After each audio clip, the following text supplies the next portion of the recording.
Okay, hi everyone. This will be the last of the videos that I've recorded for this week, although you may have watched them in a different order.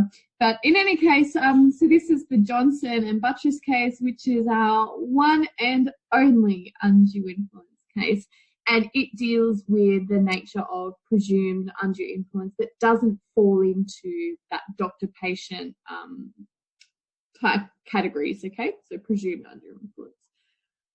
Okay, so in this house, we had a gift and transfer of land, okay? There was a party, Johnson, and she had looked after Buttress's wife for many years. And in the facts, it mentions that she was basically like Mrs. Buttress, who had died, basically like her niece. And they'd been in that, I guess, long-term relationship. After Mrs. Buttress died, Johnson continued to visit Mr. Buttress. Okay. Now, in terms of Mr. Buttress, he's quite a character. So this case is worthwhile reading in full. And because in terms of his just general characteristics, he was illiterate and unsophisticated. And it says in the fact that he had depended quite a lot on his wife, who passed away. And so once his wife passed away, he then seemed to depend on a series of people in his life.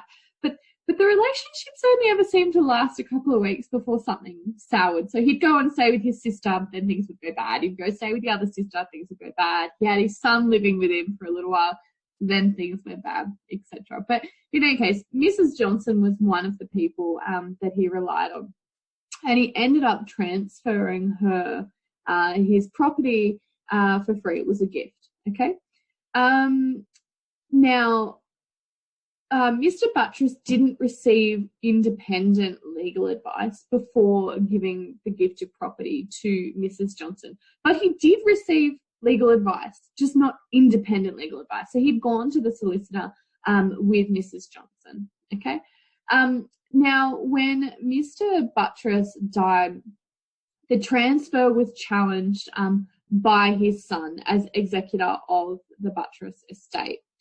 But one thing you might like to keep in mind, and one thing which is, part of the reason why I think this case is quite interesting to read in full, is that along the way after Mrs. Buttress died, Mr. Buttress had made a number of comments a number of times about how he never wanted his son to receive a single penny from him, okay?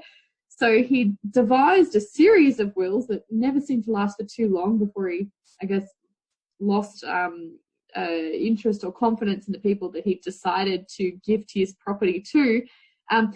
But no matter who was currently the beneficiary in whichever will was the most recent one, it was never his son. So it was interesting in that his son challenged the transfer of property as executor of the estate. Okay. All right.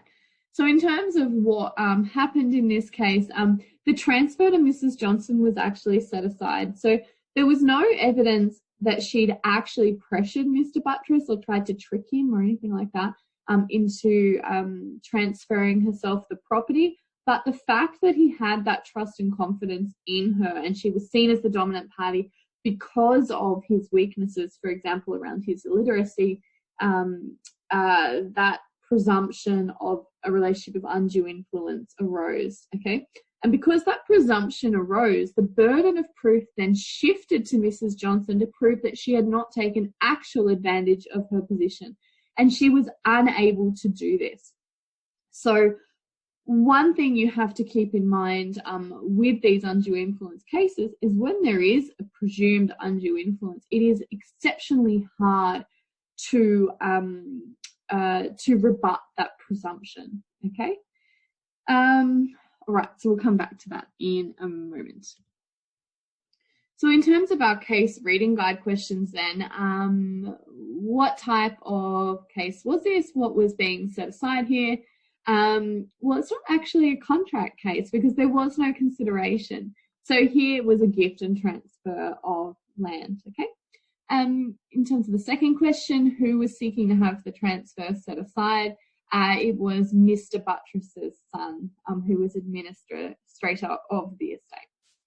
Okay, in terms of the third question, what doctrine or rule was being relied on to set aside the transfer? This case is within the principle on which equity sets aside a voluntary gift. So the fact that this was a gift was very important here to the reasoning.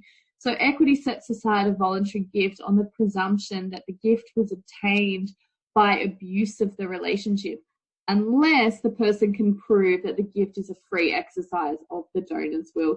And in this case, Mrs. Johnson was unable to discharge that burden. So you can have a look at 143 of the judgment for the discussion around that. And so question 4 is if the plaintiff had to prove that the transfer was the result of an unconscionable use of influence on the part of the donee, on the part of Johnson, would he have succeeded? Well, no, not likely to, because there was no actual evidence that she had, that there was that degree of unconscionability. The relationship was a relationship of trust and confidence, but there doesn't seem to have been those types of facts to support unconscionable use of influence. So in those circumstances, why then did the plaintiff win? And Justice McTiernan at 142 gives you, the insight into the reason why. And that is that it may be that the evidence does not prove the actual exercise of undue influence. However, a party can still fail to satisfy the burden which equity casts on the appellant of showing that the gift was obtained without any abuse of the relationship. Okay. So it's very hard. So just keep in mind, very hard when there is a relationship of presumed undue influence to discharge the burden, particularly in cases where there's a gift rather than a contract. Next question. In what circumstances will undue influence be presumed? And that's when there's a special relationship of influence between the parties. So also remember that there are those special categories of relationships where that presumption naturally arises as well. But outside of, the doctor-patient type relationships, undue influence will be presumed where there is a special relationship of influence. Okay, so it's looking at the antecedent relationship between the parties. And here, Mrs. Johnson had known Mr. Buttress for 20 years or over 20 years, something like that. Okay, so it was a long relationship there. In terms of question 6, where are we up to? Okay, in what circumstances will it be presumed that the relationship was one of influence? Okay, you can see this in Justice Latham's judgment at 119, where it's stated, these relationships include those of parent and child, guardian and ward, trustee and beneficiary, solicitor and client, physician and patient, and cases of religious influence. So there's those categories I mentioned earlier. The relationships mentioned, however, do not constitute an exhaustive list of all the cases in which undue influence will be presumed, wherever the relation between donor and donee is such that the latter is in a position to exercise dominion over the former by reason of the trust and confidence reposed in the latter, the presumption of undue influence is raised. Okay, so there's also a presumption of undue influence in cases where there is a gift, like in this instance here. If we have a look then, question 7, what facts are relied upon by the court as establishing that Buttress was subject to Johnson's influence? Now there's a pretty neat summary at 126, okay, and that summary is the age and the capacity of the deceased, the improvident and unfair nature of the transaction, the want of proper advice, the retention of the rents of the property transferred, and the various testamentary dispositions and other circumstances. Okay, so it's relevant, the age and the literacy of the deceased, as well as the nature that surrounded the transaction itself. Okay.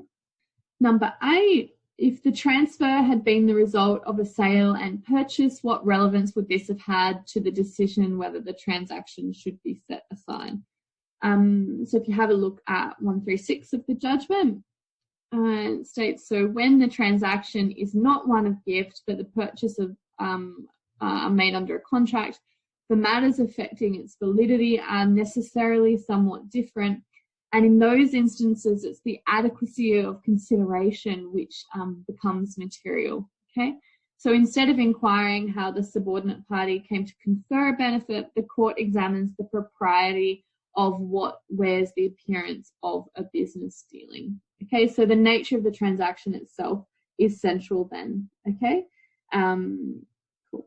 All right, so last question. So what do you think Buttress the Elder's true feelings were about his son in obtaining his property?